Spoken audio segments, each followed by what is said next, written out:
Assalamualaikum warahmatullahi wabarakatuh.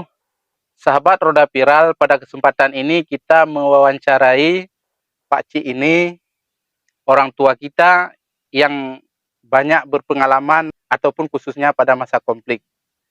Jadi di sini Pak Cik kan, saya ingin menanyakan kepada Pak Cik, Ya, ada yang mengatakan hidup masa sekarang dalam keadaan damai ini dengan masa konflik, ada yang bilang lebih enak lagi pada masa konflik daripada masa perdamaian ini. sebenarnya saya jawab itu bohong. Bohong, Cik. Bohong. Mm-mm. Maka saya bilang bohong. Hmm. Jiwa terancam.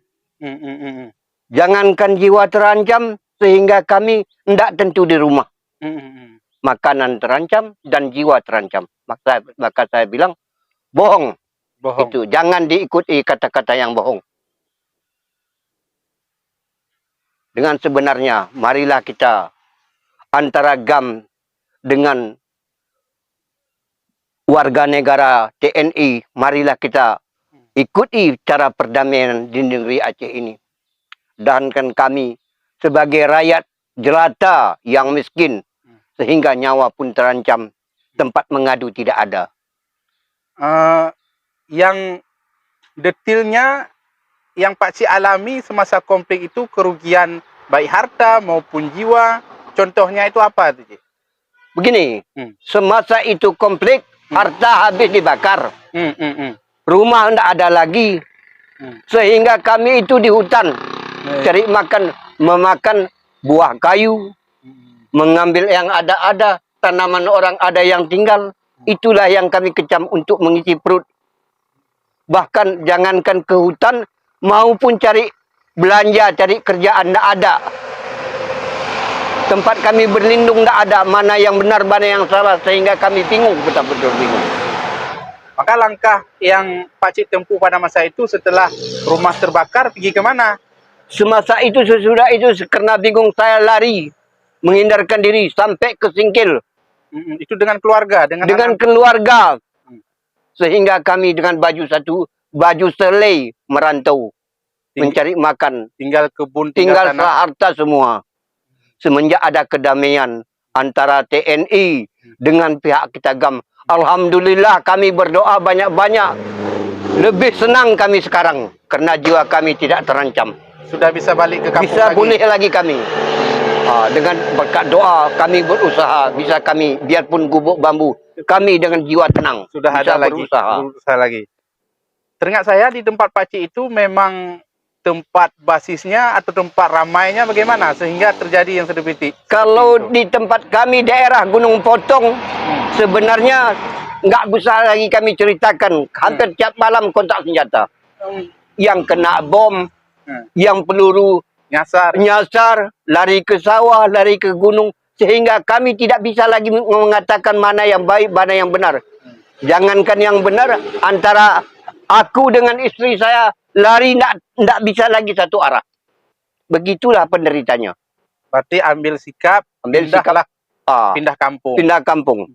Tapi apakah Pak Cik saja yang keluar kampung ataupun warga-warga yang lain tetap menetap di situ?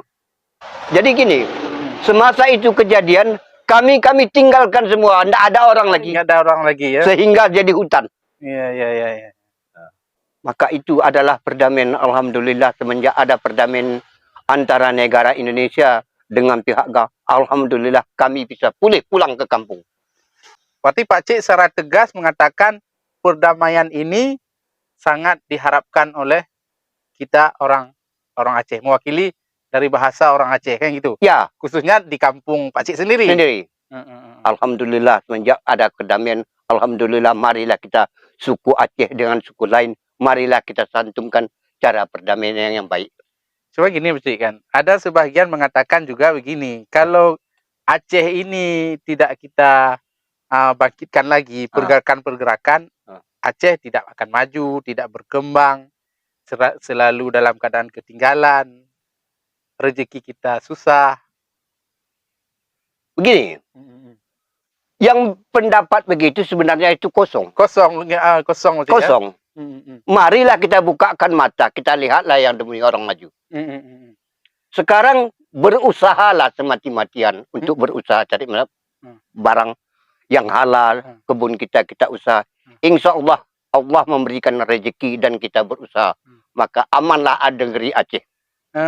Istilahnya sekarang kalau mau kita pergi dodo saja pun sudah cukup. Cukup, alhamdulillah. Kalau dulu, Cek? Kalau dulu apakah yang didodos? Jangankan yang dodos, mau jalan aja Pak terancam. Iya. Terancam karena mana yang benar, mana yang salah. Kami keadaan kadang-kadang makankan buah pisang, Pak. Sekarang syukur alhamdulillah kami bisa berusaha. Bisalah kami menempati biarpun gubuk-gubuk di kampung halaman di daerah Aceh. Harapan Pak Cik kepada pembesar-pembesar, kepada pemimpin-pemimpin, jalannya untuk memang kalau peduli terhadap Aceh, jangan istilahnya harapannya jangan seperti yang dulu. Jangan seperti yang dulu. Banyak cara yang lain. Pada pemimpin negara yang di atas, janganlah manisnya dimakan, sampahnya ditinggalkan di Aceh. Marilah pada bapak-bapak yang di atas, perhatikanlah negeri kami yang terpencil. Jadi sekarang kami minta kepada pemimpin antara negara Indonesia Kesatuan kita memperhatikan, dan kita pun banyaklah bersabar. Bersabar di putra Aceh macam. Kalau dengan kesabaran pasti ada jalan keluarnya. Ada jalan keluar. Cuman saya ulangi kembali, Cik, kan? Ya. Cik bilang pergi merantau ke daerah Aceh Singkil. Ya. Itu kan masih Aceh. Ya. Apakah nggak ada gejolak? Kan sama juga seperti tempat-tempat Cik itu. Betul. Sebenarnya gejolaknya dengan tegasnya, pergi ke Singkil pun itu kami untuk menghindarkan diri aja. Iya. Memang bercita-cita pulang ke negeri. Memang Aceh sama Aceh, tapi tempatnya itu kan berbeda. Jangankan untuk duduk, antara Aceh itu dengan Aceh Singkil aja pun tidak bisa mempercayai. Jangankan cari kerjaan, untuk tempat berlindung, kadang-kadang kami diusir. Was-was kita. Masih diusir karena di mana keterangan orang mana, sedangkan dia pemilih. Iya. Dibilang kami cuak. Nanti gara-gara kalian kena kami. Dibilanglah kami cuak, dibilanglah ini, sedangkan dia masih berpemilih. Begitulah pada masa itu. Bukan kita salahkan dia. Bukan dia salahkan. Tapi keadaan yang menentukan. Sehingga tidak dapatlah kami untuk berusaha. Tempat berlindung pun susah. Tempat dipercayaan pun tidak ada yang tempat kami berlindung. Alhamdulillah. Perbedaan Aceh Singkil dengan Aceh Selatan. Maka di Aceh Selatan masa itu ada kadang 1 hari 2 kali. Ataupun seminggu 3 kali. Beda sedikit antara kontak senjata. Tapi kalau ke Aceh Singkil jauh perbedaan. Perbedaan antara kontak senjata dengan antara di Aceh Selatan. Memang di Singkil pun ada kontak senjata. Cuman ada kadang-kadang di Singkil kena luas. Ada kadang seminggu cuman sekali. Kalau di kami di daerah di Aceh Selatan di Gunung Potong umumnya hampir tiap hari. Iya. Jangankan siang malam, kalau tidak siang malam. Jadi sudah ada suara senjata. Maka itulah kami merantau karena udah aman, alhamdulillah. Kami karena di sini berusaha masih karena ada yang kami tinggalkan tanah sejengkal. Kami pulanglah ke kampung ini berusaha. Janganlah kita ikuti yang tidak ada statusnya. Dari yang lurus berusahalah. Jangan kita dengarkan asuhan orang. Yang melarat adalah masyarakat warga Aceh. Karena kita diasut orang luar. Terima kasih, Cik, telah mau saya wawancarai.